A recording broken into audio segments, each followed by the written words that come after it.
Welcome guys to another Stock Talk. It is currently April 11th at 4:36 p.m. So, what are you guys doing here?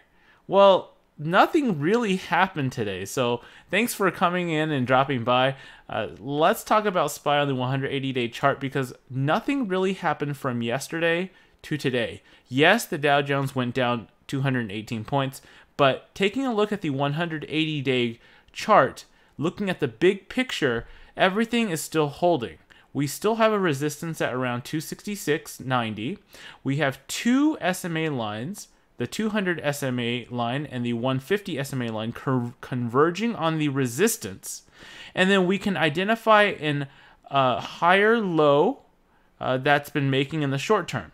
So we have this ascending triangle with a strong resistance because of these SMA lines pushing the markets down as well. So what are we looking at in the near future? So you guys can see tomorrow or the day after tomorrow is decision day. It's a big decision day. The markets are either going to break that resistance or it's going to come slamming down. So if it breaks the resistance, well, we can probably see a test of 271 or even possibly 274. But if it doesn't break, then we can possibly see a retest of 256. So earlier yesterday I said, oh, it might be 255 to 256. Well, right now you guys can see this. We are doing this higher low on the long term as well. Down here, see, we are making this higher low. So let's just conservatively say that it is possible to go down to 256. And as I mentioned in yesterday's video, in my opinion, I still hold that we have a higher probability of going down than going up for several reasons. One is because we haven't really had a really big sell-off to retest this bottom yet. And second, we have these very strong convergence right here on the top, showing that this is a pretty strong resistance at this point. So this will be a big test tomorrow and the day after tomorrow. So what can you expect for the markets tomorrow? So we might see the spike up or the coming down of the markets tomorrow, but regardless, each of those days we're going to have high volatility. We're going to be swinging up, we're going to be swinging down. And one thing to keep in mind is, how do you trade in these environments? Well, the best way to trade is actually just doing day trades. Doing day trades, why? Is because you can buy in on the middle VWAP. You can buy in at the bottom VWAP, right? Because, especially if you're playing volatility or if you're playing like markets like TQQQ, you can identify that easier, and then you know that you can make a portion of that profit because it's moving really quickly up and down, up and down. So day trading is the way to go. If you try to swing trade something, that's way more riskier, right? You're holding it overnight and you can see what happens overnight every single day. Whether it goes up, it goes down, a lot of things happen. Okay, so that's my analysis for SPY. So just be in the lookout in the next 2 days. Something big, in my opinion, will happen. All right, so everyone in the a lot of people in the Learn Plan Profit Ricky Gutierrez private group is talking about one ETF. And what is that ETF? You guys know it? I hope so. It is called DRIP. So DRIP is the Bear Oil ETF. So it is the inverse of Gush. So it's Bear Oil Gas, and Gush is bullish oil gas. So take a look at DRIP. We talked about this yesterday, and I said that this was a potential buy. And I, in fact, did buy into DRIP. Now, before I talk to you about my position, let me tell you what I saw yesterday and today. So yesterday, we were down here, right? We were at the bottom, which is the support, and I had identified this green candle, which was around $11, which could be a bullish reversal candle at this point, right?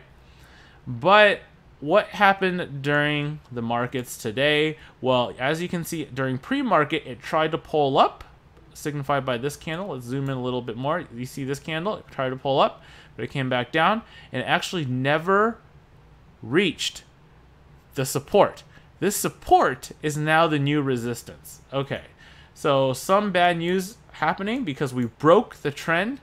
So you might be asking, why are you investing in DRIP when it's now breaking the trend? Good question. So here's where I took my position. I took my position initially at $10.80. And then it went up because I thought we were in a reversal area, right? You guys can see my support line right here. And then it starts trending down all the way down to $10.15. And at the time, I actually sold my position around 10.20ish, and I took a loss of $110. Now, when I saw it start trending back up, I rebought in at $10.33. So what is happening, right? What's my trading style? So what am I seeing? So the first thing I want to turn your attention to is /CL, which is the futures. Now, there's not a direct correlation between the futures and those ETFs, but /CL should represent, for the most part, gush. So when /CL is going down, DRIP is going up. Okay, so here's the big push-up, right? And let me show you on the 180-day chart what exactly happened today with the futures. Okay, so there it is. Let's zoom in on this part. The resistance was at 66.37.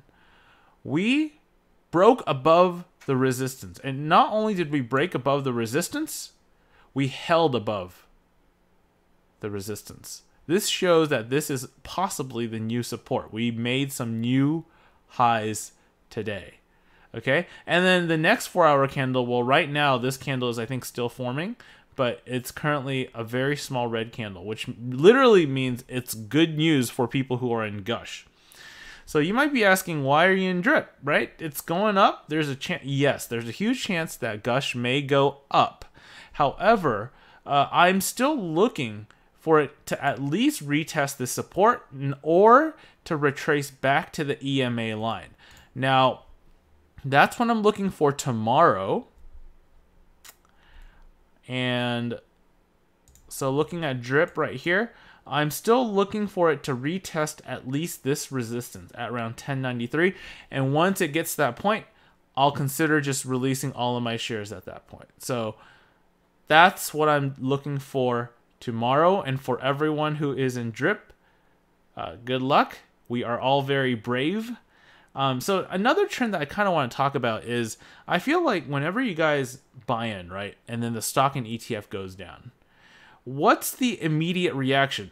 Oh my gosh, I set my stop loss and my stop loss is going to trigger, and then my stop loss triggers, and then boom, I'm out. And then what happens? After you sell, maybe the next few hours, it starts going up and actually goes above your sell price significantly, maybe almost to your buy price. And then you're thinking, oh my gosh, why didn't I stick to my plan? Why wasn't I sick today? Why didn't I just sleep through this and didn't look at what was happening today, right? And another thing is, I have another trend where if you guys are buying into an ETF or stock and it starts going down, and then it keeps going down, you're like, oh man, I made a great decision, right? I made a great decision. It kept going down, and then the next day it recovered above your buy price, or it covered like all the way to where you originally bought. And then you're like, oh my gosh, why wasn't I sick yesterday? Why didn't I just sleep through it? So one thing to keep in mind, especially in this volatile market, is that you don't really need to set your stop loss that tight. I feel like if you set your stop loss too tight, you're going to be out of the game, and then you can't recover is when the ETF does go back up. So right now, it is obvious that drip is oversold, right? It's obvious that drip is oversold. It's been continually going down for the past few days. So there's a potential for it to recover, at least. So that's what I'm looking for today and tomorrow. Now, one more thing about JNUG. Now, JNUG, I believe, is tracks gold. So it's the Gold ETF. And we talked about this during last week's video, I believe, when we were looking at JNUG at this support. As a matter of fact, if you guys remember in last week's video, we drew a support like this, which was slanting up for JNUG, something like that. And then when it broke under on this pre-market day, everyone was getting nervous, right? Because we're like, oh my gosh, it's breaking the trend. And then JNUG was able to pull up. And then it keeps pulling up. And it keeps pulling up. And it went all the way to the top resistance today, which was $15.29. Now, guys, I did not make these trend lines up, right? This trend line has been there for several weeks already. This JNUG trend line. This is just the trends doing the talking. So are you going to buy into JNUG now? I hope not, right? We're at the resistance. So this is where we can take a look at JDST, which tracks the US dollar, or it's bear gold, so it kind of follows the US dollar. So this is what we're looking at here. So yes, JDST is on a descending trend right here, but we are at a support point. So if you guys do see that it does reverse and kind of bounces tomorrow, that is a possible sign that we can go into JDST. Now, for people who are in drip, like I said, would you want to buy in right now? Again, you don't want to be in our positions, right?